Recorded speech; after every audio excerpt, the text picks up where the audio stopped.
Segundo uma pesquisa realizada entre 82 executivos do mercado financeiro, encomendada pela Quest Investimentos, 98% dos entrevistados acreditam que a política econômica de Lula está errada. 78% responderam que a situação vai piorar nos próximos 12 meses. Para 73% dos entrevistados, o país corre risco de uma recessão. Os executivos estão pessimistas também em relação aos investimentos externos. 42% acreditam que vão diminuir. Sobre a política fiscal, 32% consideram prioridade número 1 é o controle de gastos. E para começar a nossa rodada de análise e comentários aqui no programa Oeste Sem Filtro, quero dar as boas-vindas a Rodrigo Constantino, ele que também é colunista da revista Oeste. Muito boa noite, Constantino. O mercado aí, segundo essa pesquisa, está muito pessimista em relação ao atual governo, né? Como é que esse mau humor no mercado pode interferir no crescimento econômico e nos investimentos do Brasil aí em curto, médio e longo prazo? Boa noite, Paula. Boa noite a todos os colegas de bancada. É uma grande honra participar aqui do Oeste Sem Filtro, programa que já é a referência de comentários sobre o noticiário do dia no país. E vamos começar falando sobre isso, né? A primeira pergunta que a gente tem que fazer, na minha opinião, Paula, é se isso é pessimismo mesmo ou realismo. Porque a gente lembra sempre daquela brincadeira de que o pessimista é um otimista bem informado. Essa turma de mercado financeiro não costuma brincar muito, né, porque eles dependem no final do dia de retorno. É algo muito mensurável, muito concreto. Veja o que está acontecendo aqui nos Estados Unidos com essas quebras aí grandes, né, de alguns bancos, como Silicon Valley Bank, que passou o tempo inteiro pensando em lacração, em discurso de minorias, identidade, tudo, e não cuidou muito do controle de risco. Então, os gestores, os executivos do mercado financeiro precisam se preocupar com o bottom line, com aquilo que vai aparecer ali no final da linha, depois de todas as operações. E é impressionante ver alguns renomados jornalistas que comentam economia há décadas no país, achando que todos eles estão imersos numa visão ideológica, influenciados, manipuláveis por Carluxo, talvez, né? São, de repente, pessoas que ganham milhões todos os anos, porque é um mercado dos mais competitivos que existem. Eu vim de lá, né, e sei do que estou falando. Mentes brilhantes, ambiciosos, os indivíduos, as pessoas que atuam lá, todos eles disputando e de repente, eles não passam de umas marionetes na mão do Bolsonaro. Eu li isso essa semana no principal veículo de comunicação do país, incrédulo, né? Tamanho o esforço de passar pano para esse governo. O que esses executivos de mercado estão dizendo é aquilo que qualquer pessoa mais atenta está enxergando. A política fiscal do governo é uma desgraça. Um governo que o Fernando Haddad, o pior prefeito que São Paulo já teve, aquele que confessou nunca ter estudado a fundo a economia e colava nas provas, vira o fiador da estabilidade, né? Porque o Lula, presidente, seu chefe, fala muita besteira nessa área. A gente pode imaginar o que vem por aí. E aí qual é o exemplo que a turma que passa pano dá, né? Não, ele está reonerando os combustíveis, que é um eufemismo para subir impostos. Ah, então agora eu descobri, o que vai salvar o país é subir impostos. Esse é o equilíbrio fiscal. Né? O projeto todo do governo é a contramão do bom senso, de tudo que deu certo no mundo, contra a privatização, gastança, Estado perdulário, e eles acham que vai dar certo. Não vai dar certo. Isso não tem como funcionar. Então, não é que eles estejam pessimistas, repito, eles estão apenas fazendo contas, coisa que jornalista militante não quer fazer. Ana Paula Henkel, muito boa noite. Segundo essa pesquisa encomendada pela Quest, 98% dos entrevistados acreditam que a política econômica de Lula está errada, quase uma unanimidade entre os entrevistados. Hoje eu vou dar boa noite primeiro, Paula. Boa noite, Paula. Boa noite, Silvio Navarro, meu mestre Augusto Nunes. Querido Constantino, que bom você aqui com a gente. E muito boa noite à nossa audiência maravilhosa. O Constantino falou uma frase espetacular, né? Não é pessimismo, é realismo. É a realidade que chegou impondo aí a sua verdade, né? Fatos. O que o Ben Shapiro aqui nos Estados Unidos fala muito, né? Os fatos não se importam com os seus sentimentos. E nós sabemos muito bem que essa eleição foi a eleição dos sentimentos, do amor, da tolerância, vamos tirar o nazista, o genocida, o novo malvadão do século, o segundo, né? Porque o primeiro foi expurgado aqui da política dos Estados Unidos, Donald Trump, e esse é o preço do amor, da política de aparências e não da política de políticas, de resultados.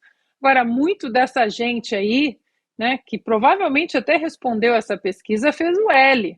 Muito dessa gente fez o L porque o Bolsonaro, que nojinho, né, da figura, não falastrão, e às vezes fala demais, e não tem aquela presença presidenciável.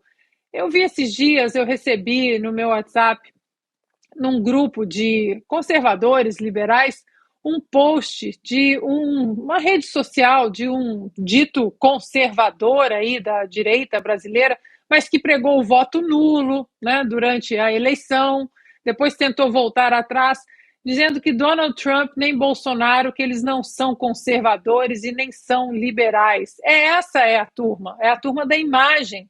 Não olha os feitos, as ações, o legado.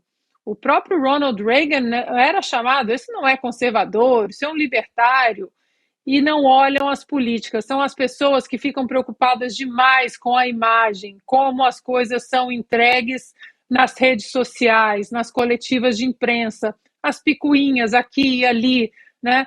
E não prestam atenção no big picture, como os americanos falam, o que foi entregue.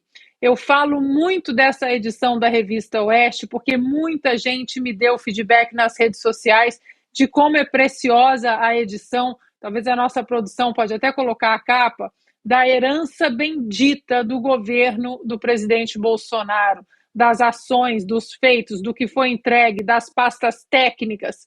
E isso tudo saiu de cena, jogaram fora a água com o bebê junto, porque o Bolsonaro não tinha a imagem que eles queriam. Silvio Navarro, muito boa noite. Alguns fatos ajudam a explicar o resultado dessa pesquisa. A gente já comentou várias vezes aqui no programa, né? O Lula criticando a alta de juros, a autonomia do Banco Central, a volta da farra dos empréstimos do BNDES, a falta de uma âncora fiscal. Tá complicada a situação no Brasil, né? E a lista é longa e não para de crescer. Boa noite para você, Paula, mestre Augusto Nunes, querida Ana Paula e Rodrigo Constantino. Muito bom tê-lo aqui conosco no Oeste Sem Filtro. Boa noite para você que nos acompanha. Paula, olha, o Rodrigo fez um excelente panorama, traçou muito bem como é que pensa o mercado financeiro e também eu iria além, Paula, porque seguramente nós vamos falar aqui no programa sobre desemprego, por exemplo, então eu colocaria aí também a mente, a cabeça do empresário nesse momento. O Brasil hoje é um país que vive uma aventura fiscal irresponsável e anunciada, pré-anunciada. Antes de o governo começar, já que o Lula disse que começou a governar antes de tomar posse, já havia a PEC da gastança e a ameaça, agora cumprida, de uma aventura irresponsável do ponto de vista fiscal. O ministro da Fazenda, colocado aí como o fiador da economia nas capas de revistas da velha mídia, veja, ele não consegue explicar a proposta de novo arcabouço fiscal, ele não consegue explicar o acordo que faz de tributação, né, do ponto de vista tributário com os governadores. Então, o que acontece? O mercado, o empresariado, tem medo, é claro. Imagine, então, o investidor estrangeiro vai colocar dinheiro num país que não tem previsibilidade alguma? É claro que não, né? A Ana lembrou bem, muita gente aí fez o L na eleição, mas seguramente ficou muito claro, já antes desse governo começar, que a nossa economia, que estava nos eixos, que estava em ordem, que demonstrou resiliência durante a pandemia pela gestão do ministro Paulo Guedes, ela vai desidratando, ela vai emperrando muito antes do que se esperava. E, enquanto isso, até agora, para quem fez o L, nada de picanha, Paula. Augusto Nunes, muito boa noite. Boa noite, nossa chefe Paula, meu irmão Silvio Navarro, meu grande amigo Constantino, Ana, minha parceira querida. Boa noite a você que nos acompanha.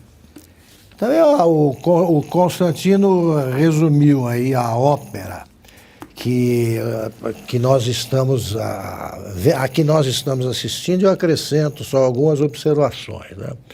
O Lula, primeiro, qual é a política econômica dele? Ninguém sabe.